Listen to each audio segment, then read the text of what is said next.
6 feet apart with Christi and Casey. You have stepped into our bubble. Okay, I watched, might have been 2 weeks ago, but since we last recorded a podcast, I watched on Netflix the like true crime series about the Cecil Hotel. Oh, I watched that too. You watched it? Yeah. Oh, okay. Yeah. Like recently, or did you? Recently. Okay, yeah, because people were talking about it like a month or two ago, I think, when it came out. So that was engaging. I somewhat remembered like that elevator video when it went totally viral. I kind of do. I think so. I'm not really a ghost story kind of person. I don't know if you are. It's like not my thing at all. I'm not really a believer, and it just. I don't know. It makes it harder for me. So when I originally saw the elevator video, I thought it was like just like a ghost thing. So I never paid that much attention to it.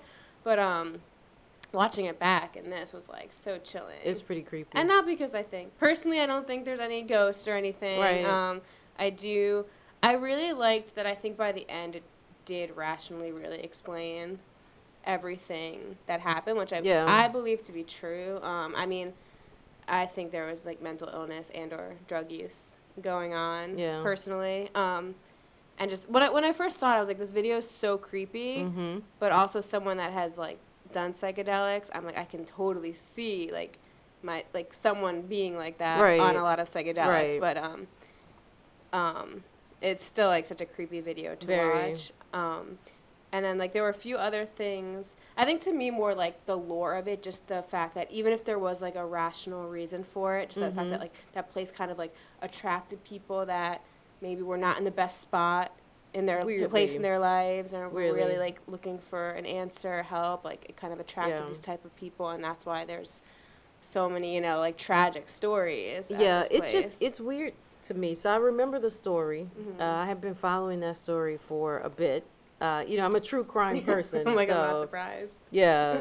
So true. So, I mean, this was probably about the 4th or 5th thing that I had seen on it, and so it was really one of those things to, like, see what's this new perspective that they can bring to the story I'm already so very familiar with. The background of the, just kind of people who are into true crime was pretty interesting just because... Like, that totally would have been me. Yeah. Like, rewind, look at this thing type. But also, I completely did not trust that manager. I'm sorry. I'm totally convinced she's, like, covering shit up or something. Yeah. Like, she seems weird as shit, man. She's kooky, I was going to say.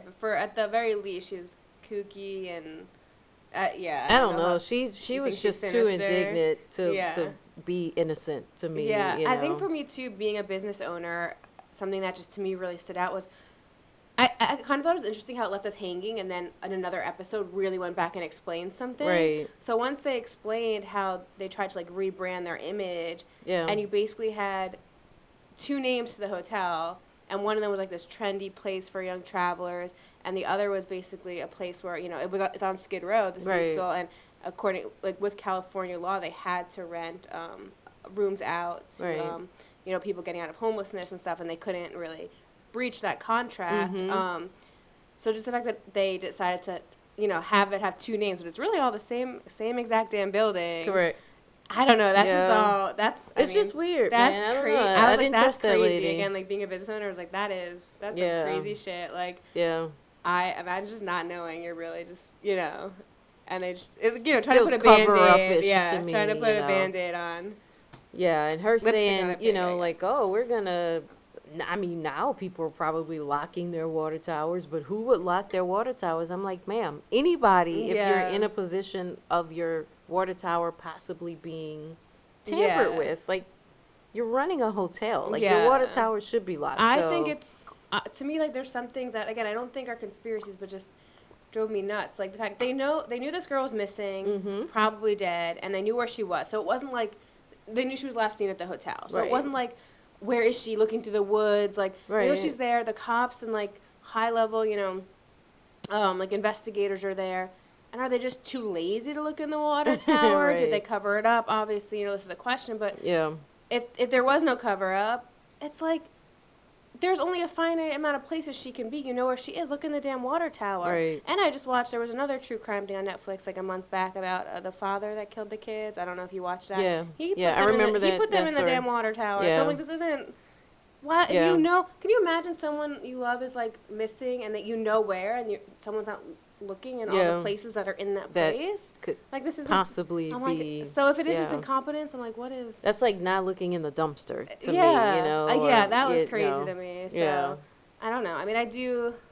Sometimes I think conspiracy, but I also think people are just so incompetent, lazy, like. I don't know. So I also loved the like the death metal guy. Oh yeah, who like played it up for his fans. I know. Yeah. My husband was like, this guy, he's all like hardcore, doom and gloom, and all of a sudden like this like little thing happens to him. Yeah. He's like, nobody likes me. I know, and then he's crying like I like he's like sitting in the dark with like the sad music. So, So we watched the same thing. Yeah, I would say. Hey, if you're interested in true crime, go for it. Yeah, it's good. It is chilling. But I would also look into other depictions of her story. Okay. Yeah. Well, what do you think they left out? I just think that because I knew a lot of the story, it felt familiar, but I think somebody who didn't, hearing the background of just like people watching it, you know, like just it felt like if you didn't know, you would want to get a little bit of background before seeing kind of non-professionals, so to speak, like just people sitting at home. Yeah. You know. I wish we learned more about like what she was really up to in California, because I feel like there's more people that knew, like they talked about she had roommates and then they kind of kicked her out. I think they were trying not to picture her in a bad light, so maybe they didn't want to include why. But I just want to know more about what, you know, either way it's tragic, like even if she was you know, doing drugs or like in a bad place, like it's either way it goes, like she lost her life. Exactly. So all right, so there we go. So welcome to episode 3. Are we on? Yeah. Okay. What are we talking about today? We are talking about AI, robots, particularly taking over, taking our jobs. This should be good. This should be good. We know we have very different opinions. Very opinions on this, yes. Which I don't really want to talk about it. Okay. Let's go for it. Okay. So where are we starting with this? How do we feel about AI? So I thought a good place to start is like when you think of AI, like what do you even think about? Because I think now it's just such a big idea and term. Like what are kind of the first things you think about? Right. When you think of AI? I can say that when I think of AI, I think sinister. Yeah, but like I know. Like, I'm already going into my feelings about it. You're already in your feelings. Like, what even is it? Because I think so many people would, like, define it differently. Right. I mean, okay, so we know that it's the basis is artificial intelligence, right? I don't necessarily believe that it's artificial intelligence. I believe it's artificial many things. Yeah. It could be artificial stupidity. Yeah. But so we know the basis is artificial intelligence, but I think about AI not just like robotic things as far as like taking over, but I think of mechanisms and concepts and everything else that is in an attempt to mimic the human experience and to mimic the human being. Yeah. That's how I see it. Okay. Yeah. Yeah. What about you? So I think when I hear the word, I don't necessarily think of everything we're probably going to actually talk about. I think when I hear AI, well, first I think of like that cheesy movie. Which one? Wasn't it the Will Smith movie that show AI? was. Yeah, it was literally called AI. So I think of that. I also think pretty extreme. So I think of like I don't know if you know like the singularity is. I used to be like into like Ray Kurzweil and the singularity. So like I think very like chips in our brains, humans are robots. And I think like Black Mirror, like I think of just like our consciousness being uploaded. So I think when I first hear the word, I think very, very extreme. Right. But like I know there's a lot before that. Right. Right. But yeah, AI for me just sounds like in a way, it sounds like kind of dated. I think because like it's been like I think of like the 80s and stuff, and then I also just think of like I said, I think of kind of like the human robot like becoming one kind of. So and then it's more when I think of all these little things that are also AI that aren't like so crazy, but like the word I think is pretty like out there to me. Yeah. So I know I started off with feelings. But your initial feelings to where we are and where it seems as if we're heading with AI right now. My initial that's hard. So I'm very pro technology and AI in general. I'm not going to say I don't see like issues with it. I just think there are a lot of issues that just kind of like are issues with humanity anyway, regardless of the technology. Right. I think for me, and I'm sure we'll dig into this, the conversation of like, do you think this technology should happen or not, to me is pointless because I will make a case that it will. Right. I don't think they're stopping it, so I'm sure we're going to talk about like self-driving cars and all of that. Like, you know, I think, you know, other people are stuck on the discussion like, will this happen? I think it's happening. So to me, it's a discussion about like what that means and what are the pluses and minuses. Right. Where I think, I know a lot of other people still think maybe you know, like, will it happen? Will it not happen? And I don't even think that's. You can make your case if you think it possibly won't, but I think most things will be automated and. So even. You know, plane flying, let's just say. You go to the airport, your pilot is not a pilot. Your pilot is just So I was going to actually, technology. If we dig into self-driving cars, I was going to actually bring up planes, because planes are mostly, my husband actually went to flight school for a bit. Planes are mostly automated. Right. They're like, I was going to say, that would be a model for cars. So yes, you still have a pilot sitting there. Right.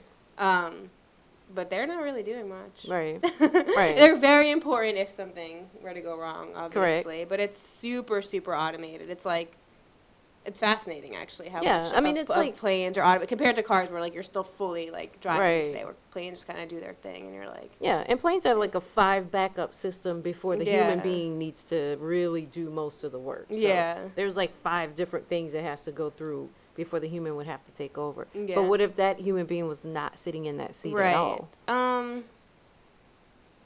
Yeah, I mean, that's a hard one. I think that's fine. And then at the same time, it's like, why not just have someone sitting in the seat? You know, I think so much of it, that's a hard one because, I think we'll get to the point where there's someone sitting in that seat and they literally will not do one thing. It will be more like a marketing thing, like, so people feel safe. But I literally think it would be the same as me sitting in that seat at some point. Planes are so easy because, like, they're not interacting with a million. It's like open space. So I think that's a great example. To me, that's what. Think about like a ride at like Disney or something. Like that's full. There's no one. They just press a button and the ride does its thing. Right.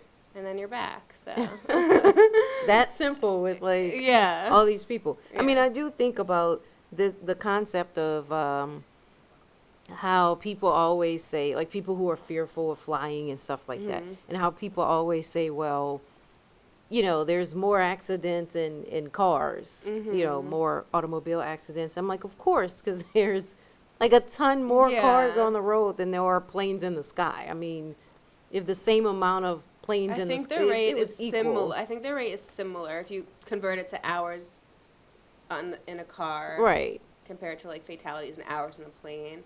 I've read it's actually a pretty similar. I mean, seriously. Yeah. And if you put the same amount of planes in the sky as you put cars on the road, then of course. Yeah. But I'm going to tell you that I would prefer, even for my conscious, like, you know, satisfying mind, to see a person sitting in that seat. Even if I know that they're going to press a button.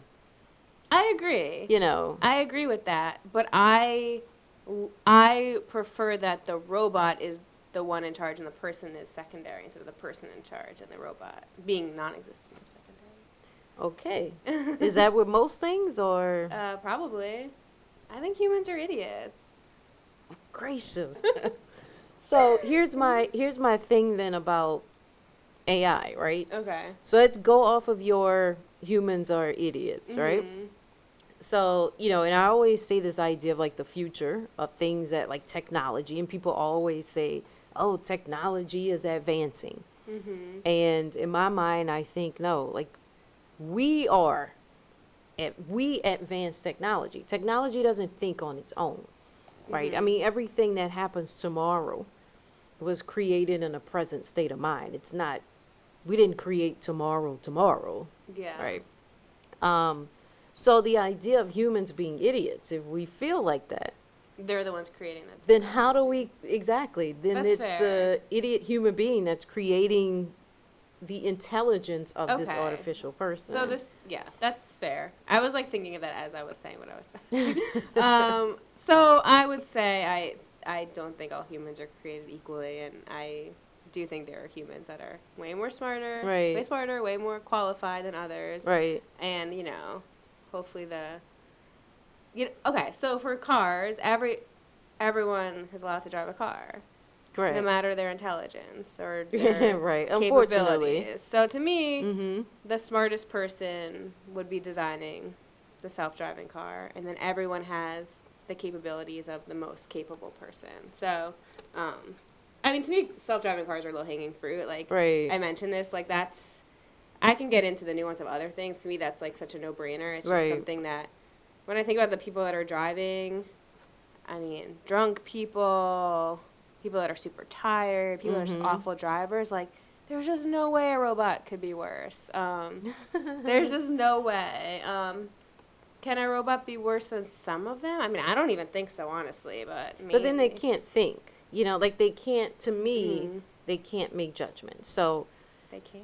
I'm going to tell you that, well, okay. So I'm going to say that I like the concept of everyone having the capabilities of the most capable person, right? I like the idea of that concept. Also, though, sometimes I feel as if that interferes with where we're going, right? So if we're all operating on the smartest person in the room, then what is then created from there? Because a lot of times it is the lack of something, and it's the lack of knowledge of something that brings out that creativity for us to then fill that gap. So if everybody is in the space of we're all as equal to the smartest person in the room, then where does the next level of creativity come from? That's a good point. Yeah, I think that's a concern. So for something like more technical, like, you know, driving, robots can be taught in a sense. So I was watching like something about self-driving cars, and there's actually a thing about technology as a whole, but this is actually the one thing that stood out to me is he said, like, if you are driving a car and you do something wrong, right? You can teach yourself not to do that again. You know, say you get into an accident because you blow a stop sign. You can say, okay, I'm not going to blow a stop sign again. Yeah. That's dangerous. And you've learned. But nobody else has.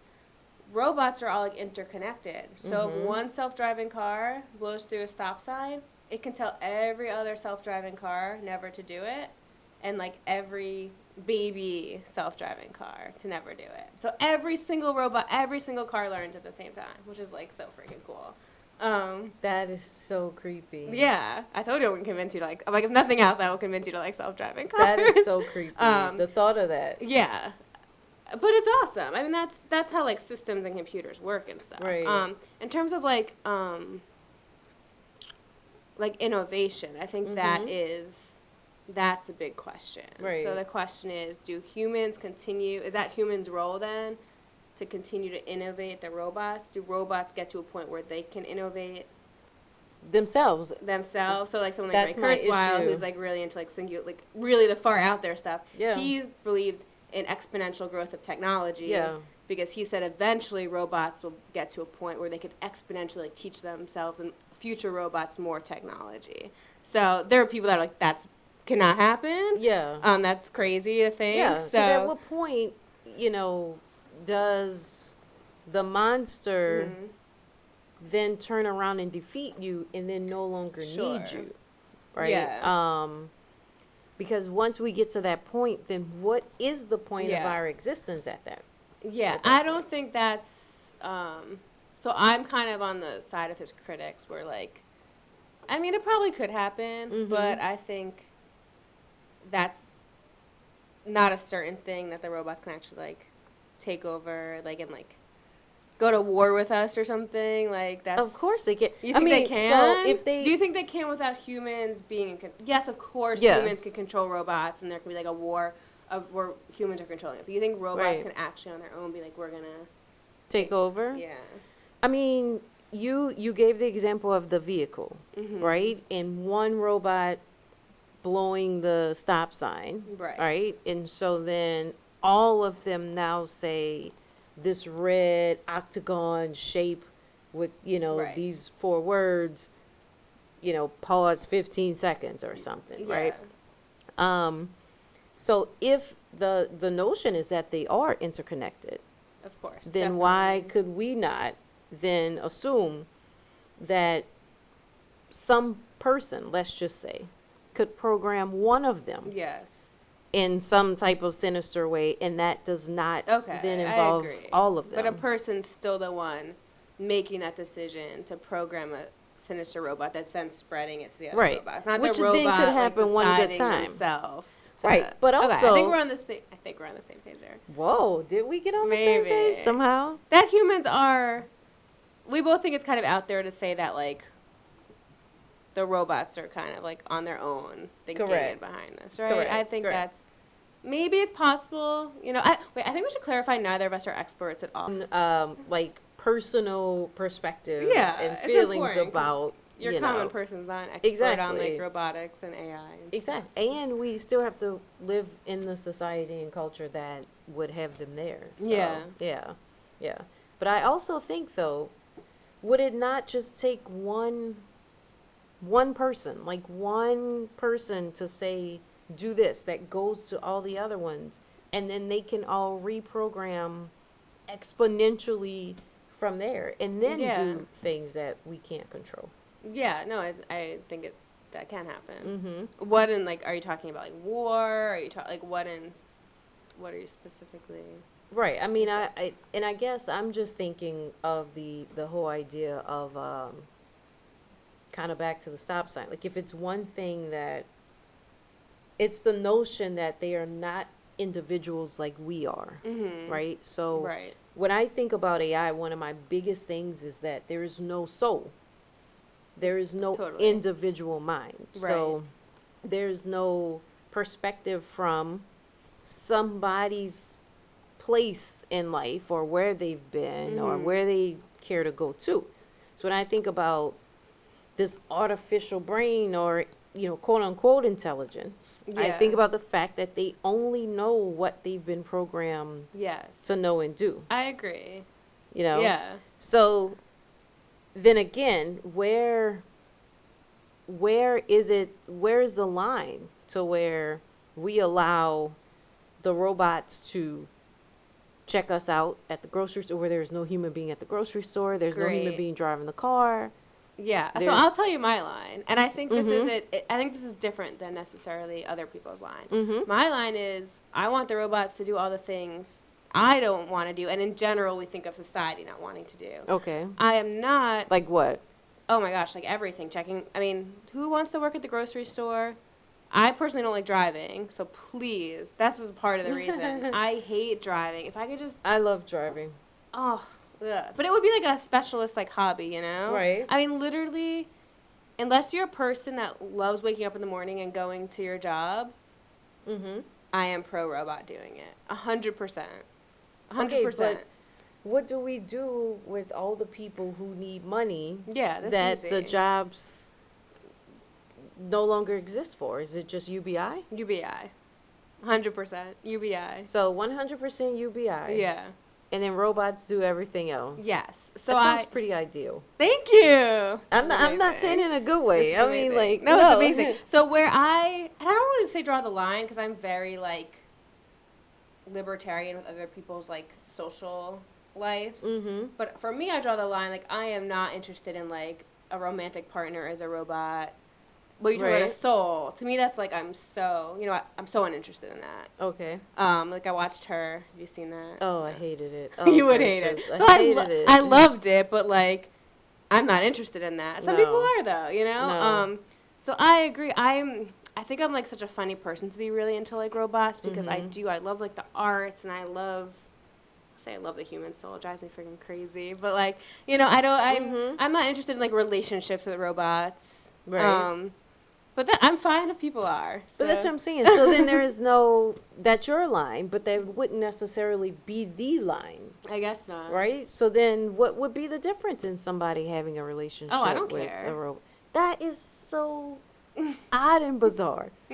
So, I mean, and I know that we're like way off of other subjects here, but someone having a relationship with a robot. Yeah. Marry the robot. Oh, 100%. Just that. Why is that bad?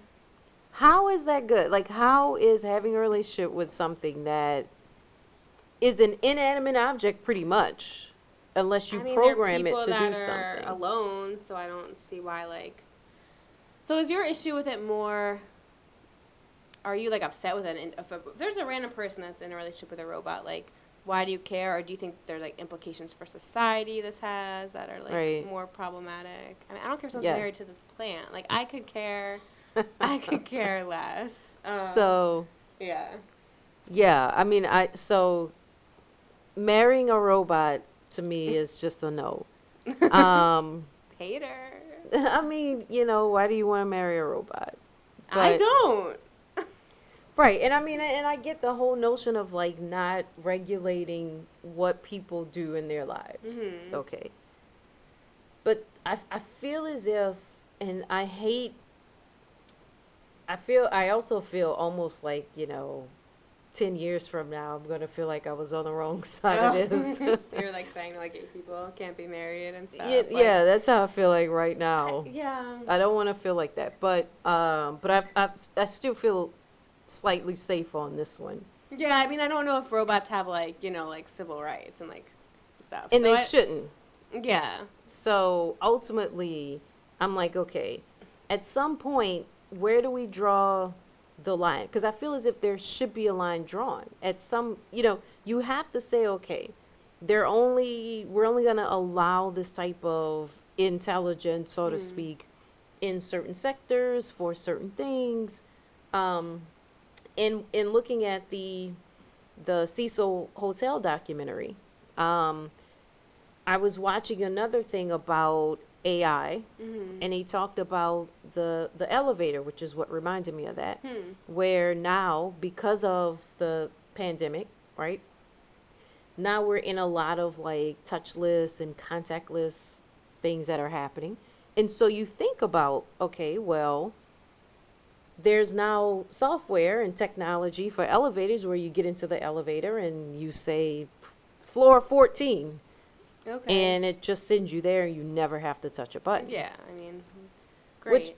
Who cares? I'm okay with that. Great.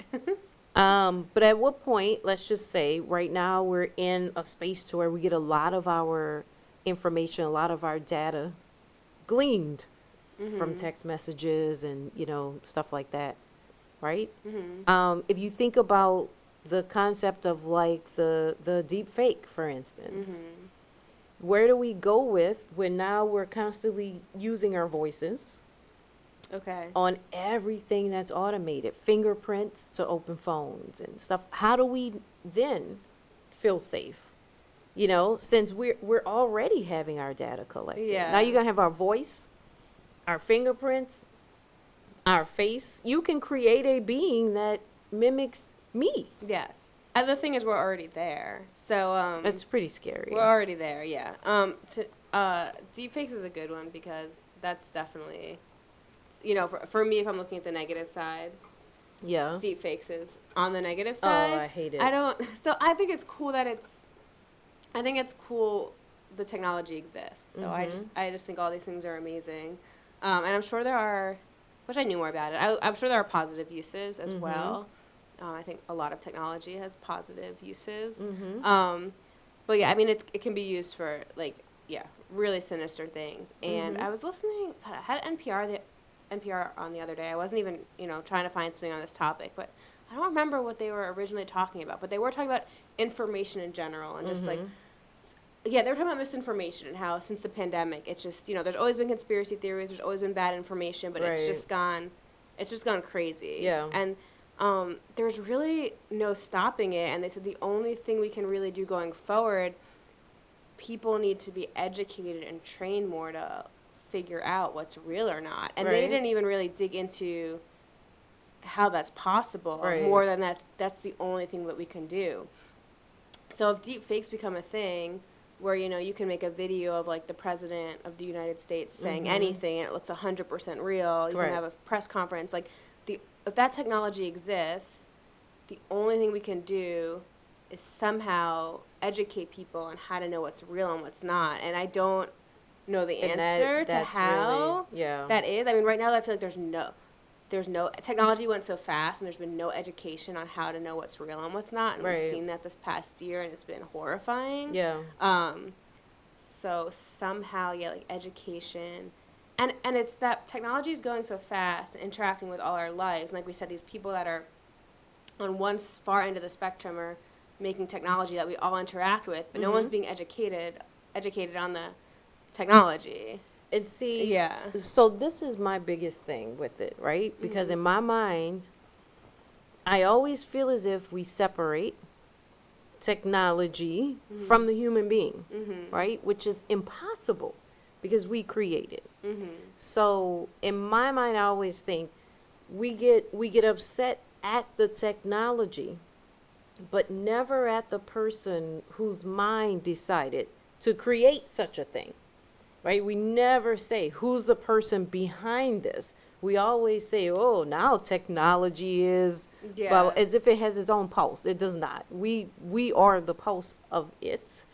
And so I think that is my biggest thing, is that in relying on this whole where AI can and will go, is that we're putting a lot of trust and faith in human beings' decency, who have already shown us that the capability of deep fakes. And, there's now a program where you can have a sentence, pull out words, either replace them or switch them around, and then say that sentence again, and it sounds like that's the way the person said the sentence. I mean, and we'll say, oh, technology is crazy, and not the person who created this, something is wrong here, Yeah, I think we agree on more than I thought we would. So I'm shocked. Yeah, I'm really shocked.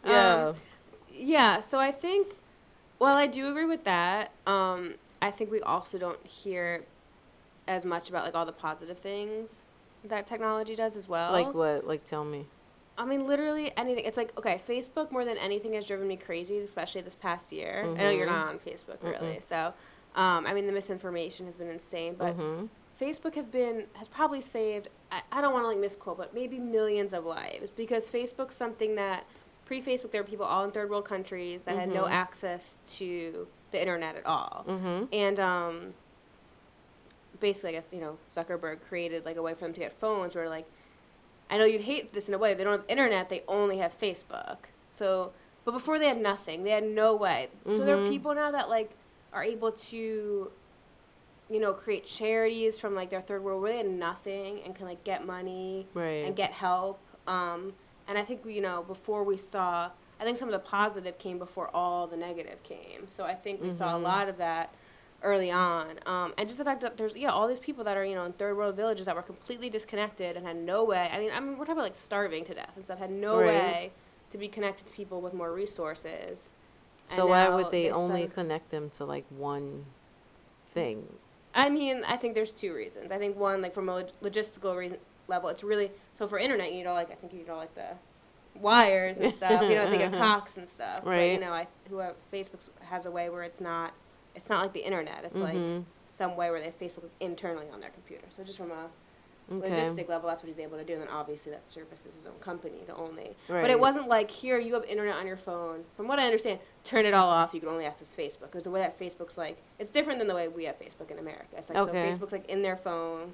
They can interact with it. And you don't need like a cable company setting up wires everywhere. Gotcha.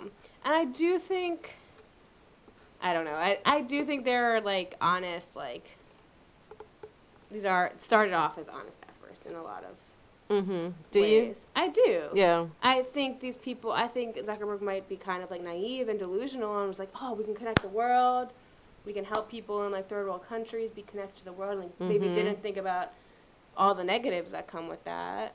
Yeah, so, I really don't like the guy. I mean, most people, I don't know, I think people in other countries do, but at least most Americans don't. Yeah, most Americans don't like the guy. Yeah. And I am on that side. I mean, and I get that.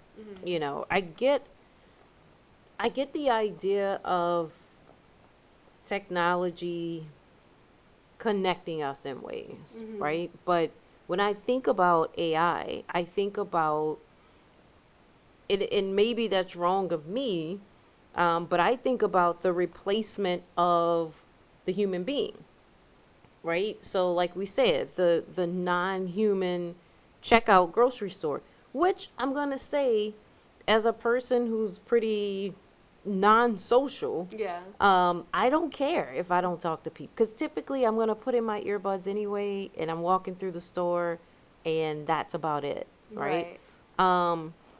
But at the same time, I think about, what do we do we have the capability to say, is it that simple to say UBI, right? And everything automated and everybody lives a happy life. I don't know if it's that simple, but I should, yes, this only works to me with UBI. Right. So robots taking everyone's jobs do not work if we aren't then just paying the person. So it's funny you say, for you don't care either way. Like, you'll put in your headphones and just go to self-checkout. Right. And I agree. I'll go to self-checkout. I'll go to the cashier. Even like, it cashier, I don't care. But for me, I'm thinking of that cashier. Unless every morning they're like, I love going to my supermarket cashier job. Like, if we have, literally just like, this is very, like, I know kind of abstract, but right now, if we have a robot that can do their job, why can that robot not just pretend, even start with, they have to be at work? Why can't that robot do the job? They can sit next to the robot, and the robot doesn't need to get paid, so why can't the person get paid instead? Because the robot's still generating profit for the company and everything. So now if the person's sitting next to the robot, why can't they be sitting home and getting paid? We'll just start with the same wage. We'll say getting paid their supermarket. We can talk about hiring minimum wage. To me, it's just, we have the technology to do it, and it's like a very, like, you have to, like, earn your dollar type of mentality. And it's just like, I just, like, it drives me crazy because I just think so much can be automated. And it's when you kind of sound like my dad's so against all the automation. Like, I just think about growing up with him. We never, so I lived at home until I was 18, so that was till about 2006. This was in New Jersey, and my dad never got like a easy pass or a toll pass. And I lived in New Jersey, New York, where there were tolls everywhere. And we'd be in this long-ass line. My dad would be counting coins. And I'd be like, Dad, I will sign you up for the highway toll pass. Like, please. And he's like, I don't want to put these people out of jobs. And he would sit. And I still think he doesn't have it. He will not do it. He's in the one cash line. Wow. And I was like, who wants that job? And, so, yeah. I mean, so that I get. Job? Right? It's the same, though. It's that I get. But again, we would have to supplement that income, right? So I get the notion of nobody wants to, like, even when we had the toll collection on the Crescent City connection here, you can't tell me somebody cared to sit in that booth with exhaust, reaching them, like, car after car after car, cold, hot, no matter what it was, collecting somebody's dollar. I get it. Stuff like that, I get. I think I am more on the line of, in what way could it benefit us at lower level with stuff like that, with the jobs, because it would mean that, where we had entry level jobs, right? What would that matter for people going into or coming out of college or even before college with entry level jobs? Right. And the skills that you kind of learn with that. So at what way are we crossing over from, entry level and learning workforce to professionalism? Yeah. Right? If we're taking out all of entry level, and I'm not against it, I'm just saying we're taking out all of entry level and automating all of that. So are we going straight from school to professionalism? Like, where is that jump if we don't have this space any longer? So I mean, I'm for robots doing all of it, so it's like literally even on the highest level. I mean, definitely doctors. Let a robot be my doctor. That's technical to me. Really? 100%. No empathy? You don't want any empathy in the... No. I'd rather have a robot that has, like, a catalog of, like, every disease, because I feel like I've been to doctors that don't know... Oh, God. Sorry, my microphone. I'm playing... Wait, do we have different... Oh, you have a cover, and I don't? No, your cover my cover just fell. dropped. Yeah. I don't know how to work this. We're both have... All right. Did I get that? Hold on. Yeah. All right. We're gonna refill here anyway. So yeah, maybe I can talk about. So you're like maybe okay with some entry jobs. So I guess I should talk about some jobs that maybe I think can't be robots. Yes. Yeah, doctors. Yes, give me no empathy. No. You don't need it. I want the most knowledgeable robot doctor there is. But no empathy at all. No, I don't care at all. Really? I've actually had a lot of issues with doctors, but it's not like an empathy. I mean, I think it comes from empathy because they dismiss you, but I also feel like they know, like, there are few things that they like to diagnose, and that's that. Like, everything medical, robots. Lawyers, that's a tough one. Not sure how you have a robot lawyer. I don't know how you have a total robot doctor. Oh, please. A team of robots. I mean, I can get the robot, like, assisting the doctor, but I don't know necessarily, like, replacing the doctor completely. Right. So, I mean, we can't just think of robots as, like, like the Jetsons, like, with the hat. Like, right. It's not necessarily that. You get into a machine that scans your body, figures out, can find cancer, can find anything wrong. And they can just prescribe you. Obviously, then for surgery, I think robots can do surgery. Right. Actually, I've gotten so paranoid about things. Like, I recently had a baby, and there was, like, a surgery we were deciding if he needed to get or not. Nothing super serious. I don't think I've talked to you about this. It's nothing that's serious. And I just started thinking about, like, a human being. Right. It's not even a serious surgery. I was thinking about a human being doing the surgery.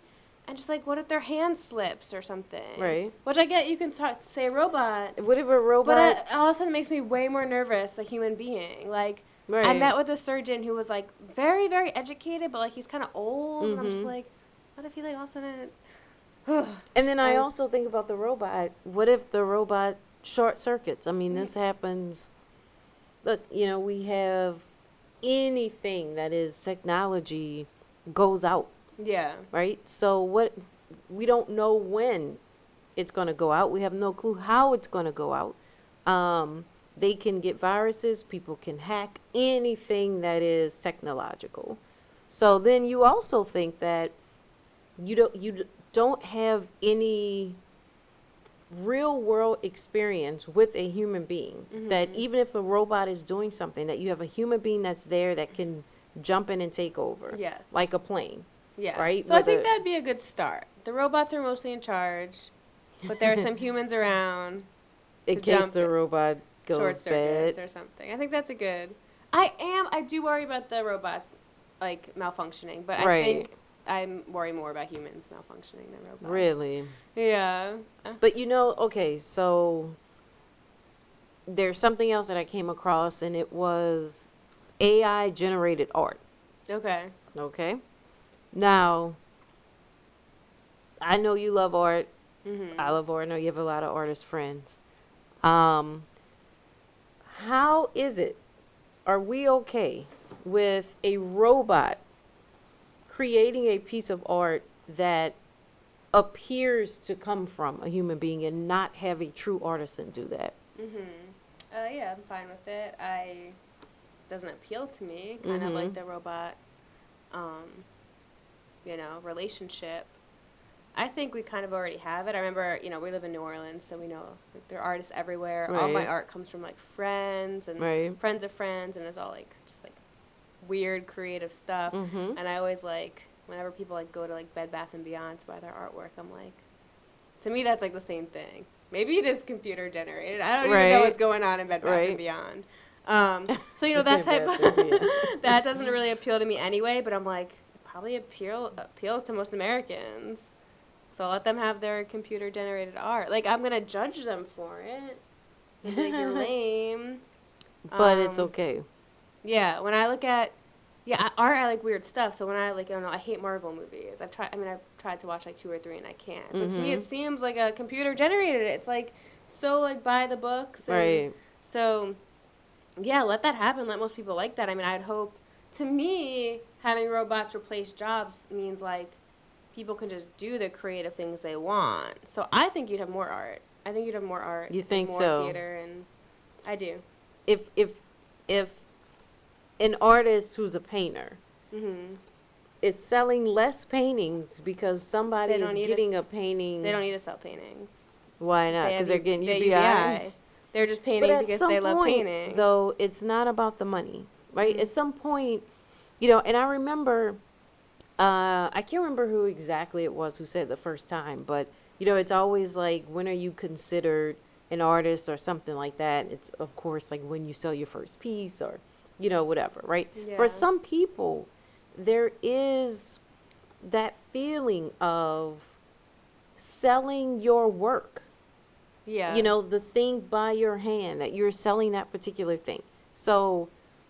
everybody doesn't want to just paint for the sake of painting. Some people want to paint for the sake of not just profit, but giving that to other people. UBI can only is very flat. Yes. Right? So it's only going to be, let's just say if it's $2,500 a month, it's $2,500 a month. That's it. Whereas you selling your work, you can, your income is limitless. But if you're not selling it because everybody is getting some computer-generated piece of art that looks like something you could sell, then you are taking something away from that artist. Yeah, I mean, I don't have all the answers, Christy. Okay. But I'm not saying people can't sell things. They can still sell it, and I think, that's the only art I would still buy. Right. I wouldn't buy computer-generated I'm, like, looking art. For, I'm stickler. Yeah, I mean, I would still buy it. Right. So, there's nothing stopping that. But my, like, very ideal robot UBI world, like, everyone's doing creative endeavors because no one's working at the grocery store. And I think I used to think that more, and actually seeing this year, like, a lot of people not being in work, and, like, I think a lot of people, I thought, it makes me realize, like, even if you want to be creative, it's not going to necessarily happen. But then I'm like, how much of it this year is just because, like, it's been so friggin' depressing. Right. So, yeah, I used to think, like, everyone would, like, be so creative if they had UBI. And no, I mean, a lot of people would just probably, like, sit home on their couch. But I don't care. Right. And I just still think there would be more people that would then have the opportunity to be creative. And, like, I don't even mean just art. Like, yeah, I think it would be interesting, like, once the robots can do all the technical things we're doing now, what's the role of, like, people still? Because obviously everything that exists now will be, like, not very advanced in 100 years from now. Do you think a lot of it is, so, we're this country of, like, God and country, right? And there's something about the idea that we have just been bred with the concept from the Bible, of course, that is, if a man doesn't work, he doesn't eat, right? So we have this weird type of, and I'm not there, even though I'm not for AI in the way that you are, I'm also not in the way of, you have to earn every You have to, exactly, like, toil and blood, sweat, tears to earn $1. Yeah, the whole bootstrap thing. is not me. Yeah. Okay. I used to be kind of like that, and I'm not anymore. Oh, I used to be too, because I thought that was the way you do it. It's like we were raised very differently, and we're still both raised that way. Still raised that way. Yes. That, you got to work hard, and if you don't, then somehow, even if you got that dollar, it wasn't earned. And so if it's not earned, somehow it means that it's worthless. Yeah. And I agree. It does give you the opportunity to be more creative. Yeah. But do you think that the whole concept of the resistance to some of this stuff is because of we are built on this idea that blood, sweat, and tears for every dollar? Yeah, I think that's most of the resistance to it. Right. I think it's that people hate the idea of anyone earning $1 if they aren't working for it. Right. Which, the whole concept of like free money, which I think it's so ridiculous. And I'm actually, so it's funny, I just think there are like stages in like society and a country's development. So I'm a capitalist. There's so many things I define myself as, but they have come to mean very different things. It's like I can't say it. I believe, like, at a certain point in society, capitalism is very important. I do think that. I think if you start off as, like, a more communist society, as we've seen throughout history, there are many issues there. I believe in technology. I believe in development. Right. I believe in all of this, but I do think that there are stages, and I think once you have created so much, you can start to look at how, you can kind of move on to the next stage where people don't need to work as hard because thank you to our, ancestors and stuff for working so hard. I don't think we have to anymore. And if we've created the technology to work for us, that's like my dream. Yeah.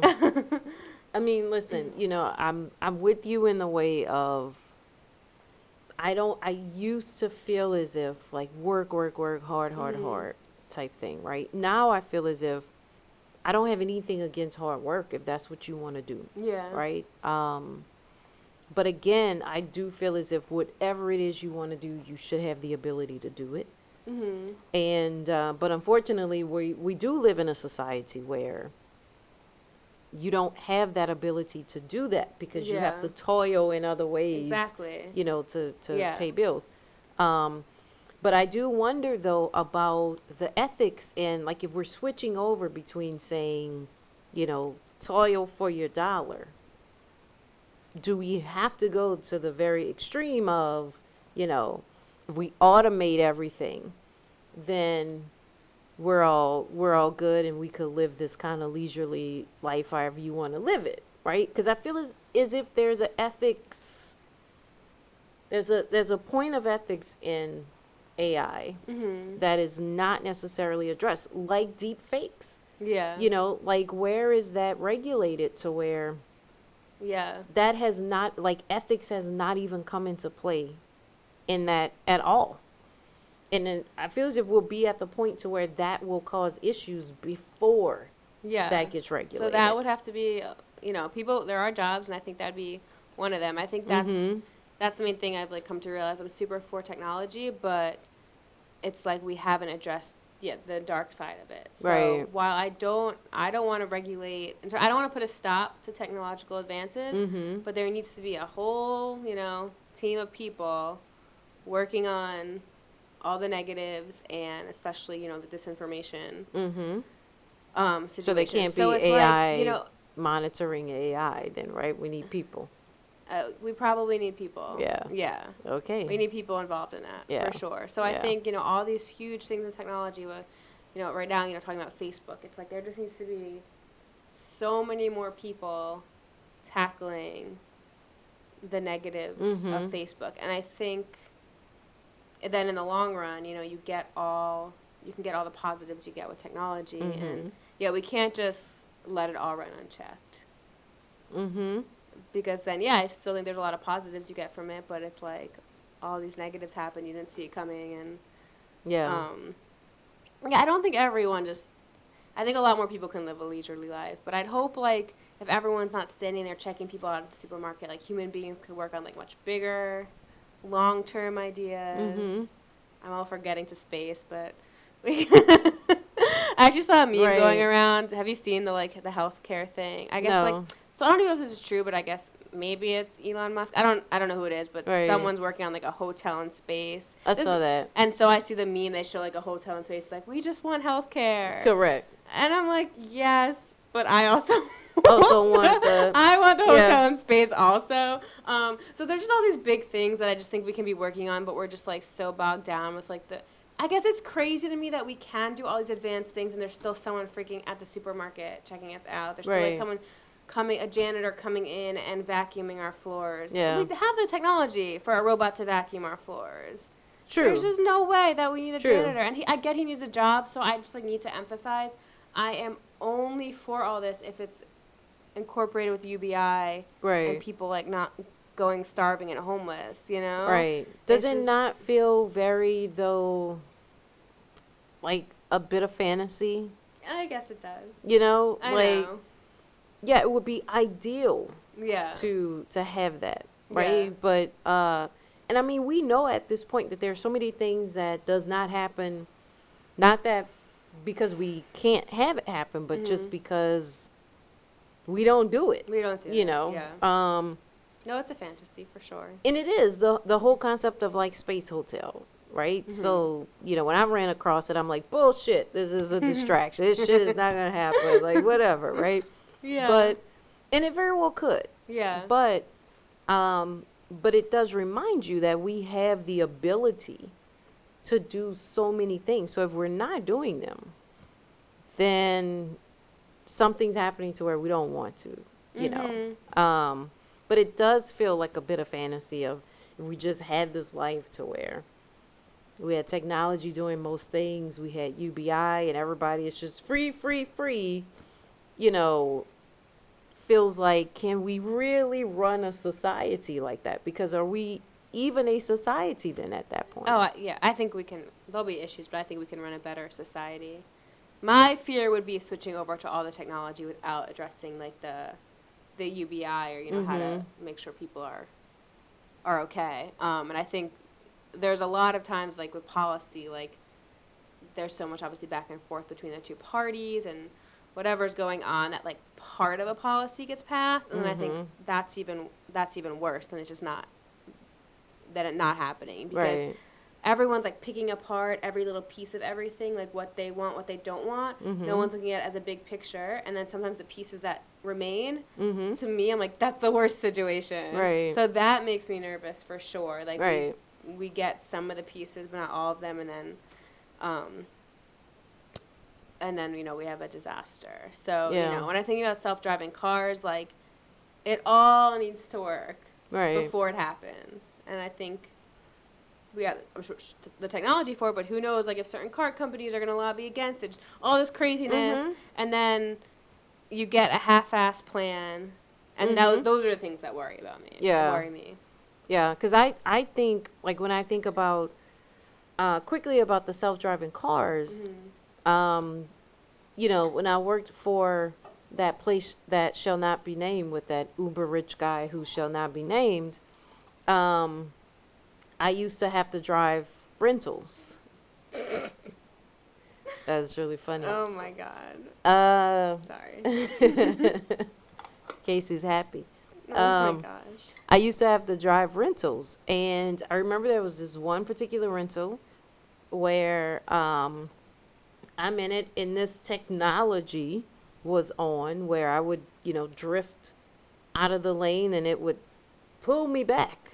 Yeah. And you know me, I was pissed as pissed could be, right? Because in my mind I thought, what if there was something in the road, right? This is where, to me, I disagree with a lot of self-driving cars, all this other kind of stuff, to where you have this artificial intelligence that takes over, or technology that takes over. Because the only thing the car knew was that I was getting out of my lane. But what I knew was that if there was something in the road, if there was a car itself on the other side of me who was shifting, then I'm shifting for a reason, right? These are the things that I feel as if, flying a plane and everything else, it's fine to have the technology, But a human being, to me, with knowledge and perspective, I feel as if always needs to be present. Most of the time.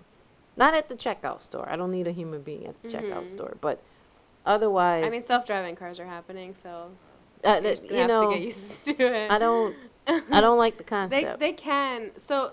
I mean, they are happening. They are happening. Yeah.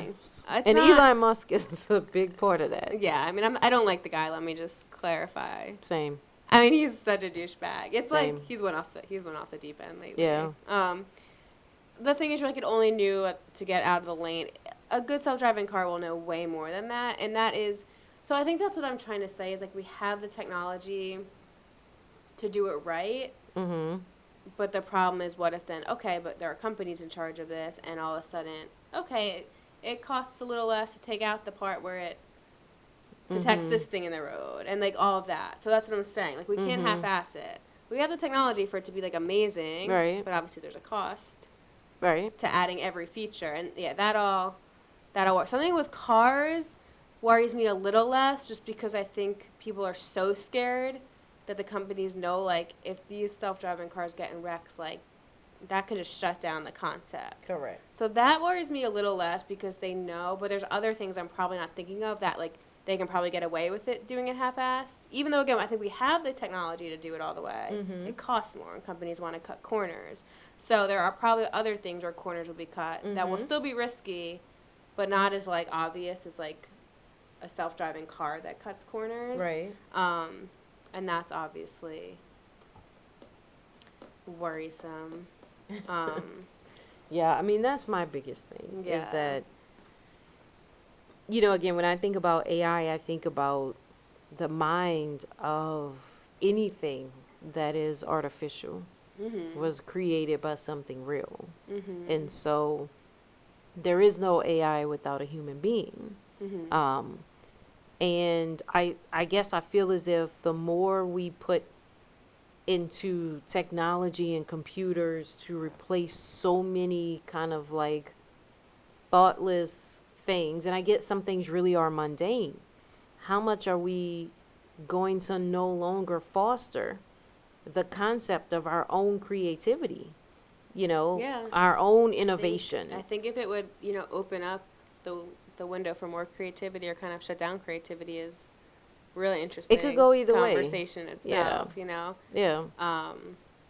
Yeah, just like what are, you know, we'd just be interacting with so many less human beings. Correct. And stuff. I know I'm like such an introvert. I'm so biased. Right. I really cannot relate to the need for a lot of human connection. Right. I mean, same, which is weird. Yeah. You know. I'm like I know you're introverted too. I just feel like I'm so extreme, just like, and I'm not saying you have to be like me at all by any means, but just like throughout the pandemic, like, there's a lot to me that has sucked for the pandemic, but the whole like, and there's people, I'm not saying there's not people I miss. There aren't some social things, but it just, that has had a very little effect on my mental. This is the smallest part of it. The smallest part. Yeah. Yeah. And I'm just, I know that's not the case for many, many people, but it's just, you know, it's hard. Anything that's like, oh, that's just hard for me to. Yeah. Yeah. I mean, kind of same. Yeah. I mean, I don't, that's the least part of it for me. There's so many other things, but not being able to like hang with people, you know. I mean, I think outside of you who have been in my bubble, other than that, you know, my bubble is very, very small. Yeah. And I'm completely okay with that. You know, like I have no issue being on the couch and being on the computer and watching television. I really don't. Yeah. But I think that, you know, with AI, like that's my biggest thing is that where does the fostering of creativity and innovation and everything come from? You know, if we no longer have that. We no longer are striving to the next thing. Yeah, we still have to strive to the next thing. So, yeah, I don't know exactly what that looks like, but I agree. We still need to. Okay. You don't want to say, okay, robots take over everything that is right now, and we're stuck in, what, the year 2021. Right. Dear God, no. Right. Don't keep me stuck in 2021. No. It's not going so well so far. No. Maybe marginally better than 2020, but don't marginally. Don't quote me on that. Yeah. It has a long way to go. I know. We also thought around this time 2020 was half okay as well. That's true. So we're like a year. This is kind of where we took the turn. Yeah, the first 2 months of 2020 were kind of cool. It was just fine. I had a good first 2 months of 2020. Yeah, we should have known at Mardi Gras, in New Orleans with everything that was happening.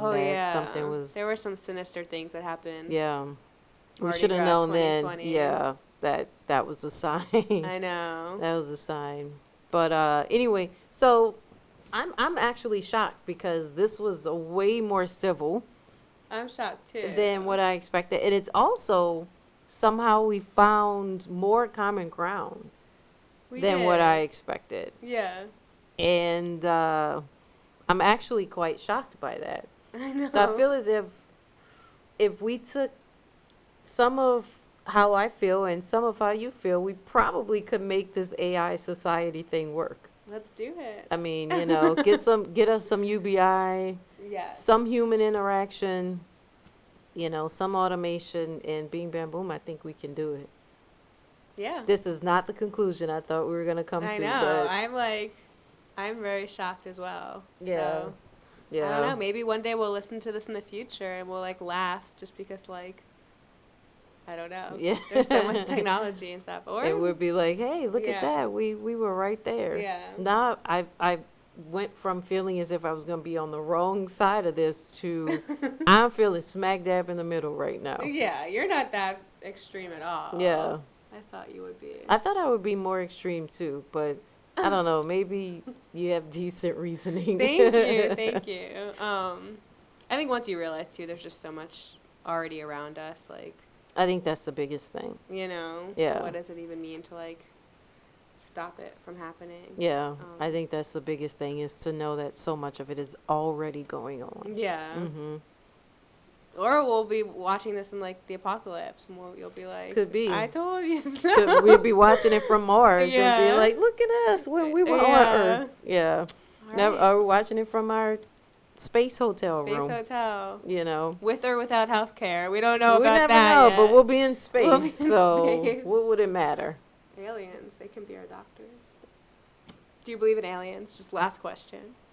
No, I do not. You don't? I do. No, I do not. It's a whole other topic. It is. I do believe in aliens. So. We should go on from here on the next topic. Yeah. Aliens. Yeah.